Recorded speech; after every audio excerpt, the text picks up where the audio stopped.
Short form content has quickly become the go-to resource for organic reach. We've seen a ton of success both for ourselves and our clients, typically seeing anywhere from 5 to 10 times the organic reach of just regular traditional social media uploads. This has also become a huge part of our business model this year, and we've been helping our clients produce entire month's worth of content in as little as half a day using our AR wall. And if you're curious about that, stay tuned because we're going to have a lot of behind the scenes of our virtual production studio and how we incorporate that for our short form content. For many of our clients, they haven't used every single one of the social media platforms that we recommend uploading short form content to. And that includes YouTube Shorts, TikTok, Instagram and Facebook Reels, LinkedIn, and Twitter. And that's why I'm making this video guide, to help people that are new to uploading short form content to be able to quickly and easily upload it across all the different platforms. If you're new to creating this type of content, here's a couple best practices when just getting started.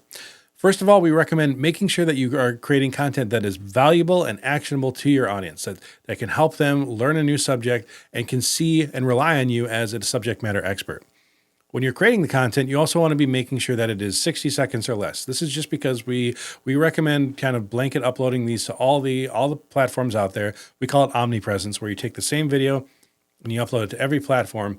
And YouTube Shorts caps content at 60 seconds right now. So you want your shorts to be 60 seconds or less. And don't feel like you have to push it all the way up to 60 seconds. If you're creating content that's interesting and you have a topic that you're going to talk about, let it run as long as, if you're done with talking at 30 seconds, then that's the length of the video. That's totally fine. But you also want to make sure that you are engaging your audience right away. You want to have a good hook in the first 3 to 5 seconds, because as people are scrolling through, that's the first thing they're going to see. And this gives them the opportunity to stop and be interested in you. Also kind of qualifies them. It says, hey, this is what I'm going to be talking about. And this, maybe this is something you're interested in, maybe it's not, but the right people will stop when you have a good hook at the open. Now, you may have noticed that on a lot of short form content, they have what's called open captioning, where the text of what the person is saying is embedded into the video. And there's a couple ways to do that. One of which is simply in Adobe Premiere, you can use the auto transcribing feature of it, and then you can add that as subtitles in there, and then you can bake those subtitles into it. We call that open captioning. Closed captioning is when it only shows up when you enable captions.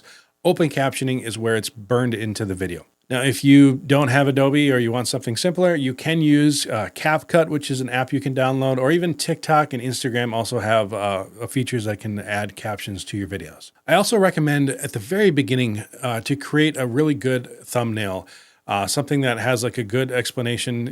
If you're creating a good hook, that opening line that you talk about, you can have the text in there and try and find a good thumbnail that you can create right at the beginning of the video, because when you upload the videos, you can then select on most of the platforms, you can select the very first frame as your thumbnail, and then it really speeds up that process. If you're trying to have to hunt for a good thumbnail throughout the video, it'll slow your upload process down a little bit. Now, hashtags are always an important thing to incorporate into your videos, and a good rule of thumb, if you're not sure where to go with your hashtags, is really breaking it down into 3 categories. So the first one is who. Who is your audience? Who are you talking to? Who is the person that you want to be stopping and being interested in this video? Second is what? What are you talking about? What is the subject? Are you talking about a product, a service, an idea? What is the thing that you're talking about? And finally, why? Why is this interesting? Why are you talking about it? Why should I care?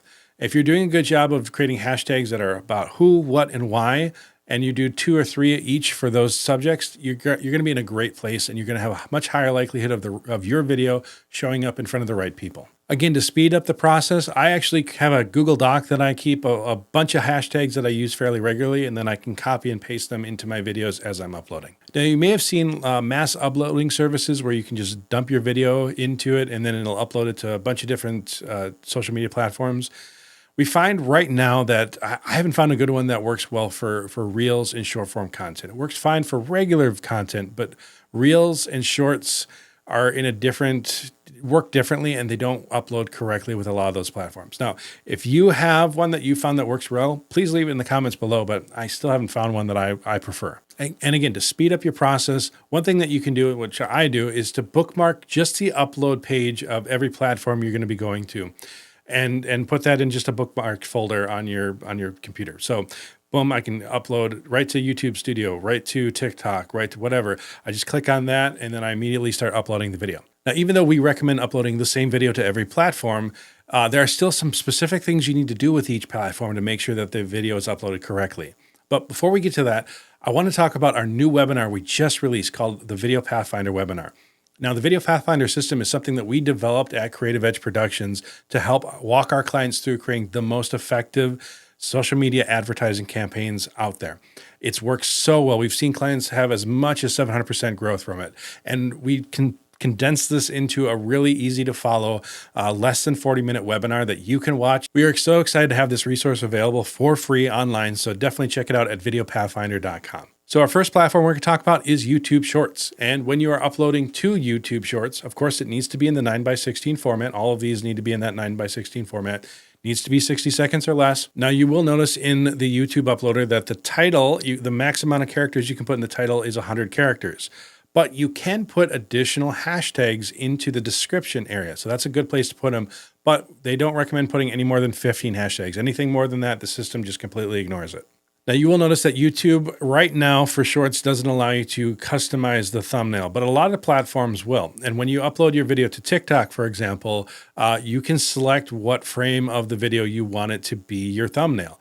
And then it actually plays it doesn't just show that thumbnail, but it'll play the next like 2 or 3 seconds of that sequence when somebody hovers over the top of it. So just keep that in mind too, that you want that sequence to look good and that it's not just immediately clipping over to another frame.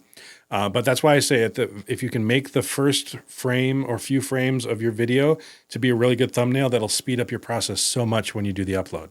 Now with TikTok, if you're using the web uploader, it maxes out at 150 characters. So you'll want to have a nice title. Really keep your titles really simple.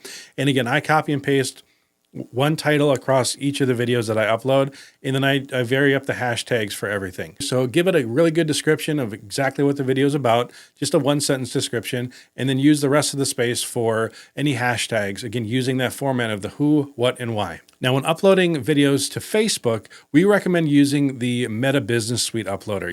You might have just used the regular Facebook interface and uploaded a video over that. You can, but I found that the Meta Business Suite uploader just seems to work a lot better. Now, make sure that when you're doing this, that you're uploading it as a reel and not just as a regular video, because you want it to be in that Reels algorithm. Now, if you don't know why, again, check out the Video Pathfinder system. We talk a lot about the importance of this in that whole webinar. Make sure that you're selecting the right thumbnail before you move on. But with Facebook and Instagram, you can actually max out up to 30 hashtags. So be sure you can add more if you want. And again, having that library of hashtags that you commonly use in a Google Doc makes it a lot easier to come back to that. But when using Instagram, you can use the Meta Business Suite uploader for that, but we actually recommend using the Instagram interface directly. And the reason for that is, at least for me, I don't know if it's a glitch or if this is a normal thing, but when I upload using the Meta Business Suite uploader for my Instagram page, it'll show up as a reel in the Reels column section of Instagram, but on the post section, it doesn't show up at all. And I want my Reels to show up both in the posts and the Reels section because I use a widget on our NextWaveDV website that shows all of our shorts, and I use the platform of Instagram for that to be visible on. And so if my Reels aren't showing up in my post section, then it doesn't show up at all on that widget. So in order to do that, again, I upload using the Instagram uploader, and then I just copy and paste the description and the hashtags that I use in the Meta Business uploader, just copy and paste it over there. Again, selecting the correct thumbnail and then hitting upload. For LinkedIn, again, you can copy and paste everything that we just talked about, the description and the hashtags. It'll default to the very first frame as your thumbnail. So again, having a good frame for your thumbnail at the beginning is really good. And then one thing that I typically recommend is you'll see if you've set open captions in your videos and you have the captions embedded in there, the LinkedIn uploader by default enables auto captioning. You can just uncheck that because you don't need to have double captions on your videos. That doesn't make any sense. So that's just one thing that I disable when I do that.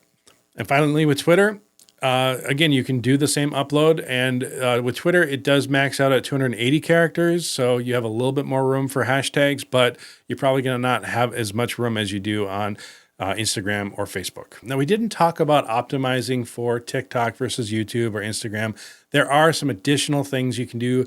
As in TikTok, for example, you can do custom descriptions in your thumbnails, and there's a lot more details that you can do. Those are extra steps. And if you're trying to do daily content and get stuff out there, a lot of times people don't have time for that. So if you're just doing these basic uploads, these basic practices, you can really get your uploads down. It takes me usually less than 5 minutes in the morning or in the afternoon, whatever, to get those videos uploaded. And if you need help creating this type of content, if you're looking for a partner that can coach you through creating a great content strategy or completely take it off your plate and do the entire production for you, reach out to us at creativeedgepro.com. We are more than happy to help. But it is incredibly important that when you're making this type of content, you're making sure that you remember the 2 reasons that people watch video in the first place.